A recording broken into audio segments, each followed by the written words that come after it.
Hey everybody, it's Matt Shoup with M&E Roofing Solutions and M&E Painting, and I'm going to show you now, as a homeowner, how to self-inspect your roof, your paint, and your gutters. Those are three of the things that are typically the most damaged and affected when a hailstorm hits. Now, first thing everybody says is, hey, I don't want to get up on a ladder, I don't want to climb up 2-3 stories on my roof. So what we did here is we're just on a 16-foot extension ladder. We're maybe 10-12 feet off the ground on a porch overhang. So I'd recommend to find an elevation, a side of the home that the storm came from. So we're on the west side of the home. If the hail blew in from the west, go find the lowest west elevating roof that you can.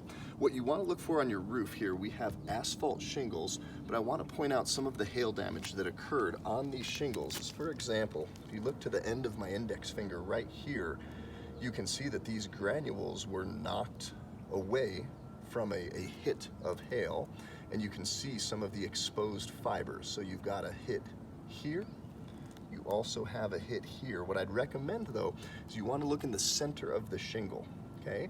You've got another small one right here. We had this original one right over here. There's another one on this right over here. Then if we come right over here and zoom in, there's a fourth one. So the storm that hit this house, it wasn't 2.5 inch hail that fell for a really long time. This was a smaller storm.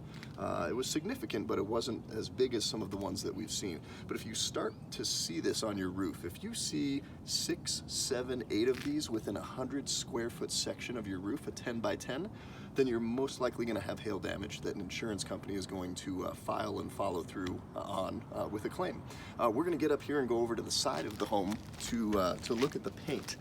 Another trick is if there's any metal that's exposed on your roof, these are vents right here, sometimes the hail will actually damage these vents before they damage the roof. So look for significant dents and damage on your metal vents. Now painting's a little bit more straightforward. If you look over here on this siding, right where this siding makes a 90-degree turn, the edge of this right here was struck by hail.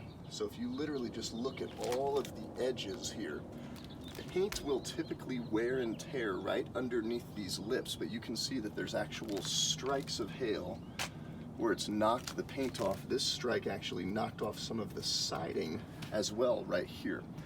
We're going to do a secondary video for more painting that hit actually over on the south side, okay?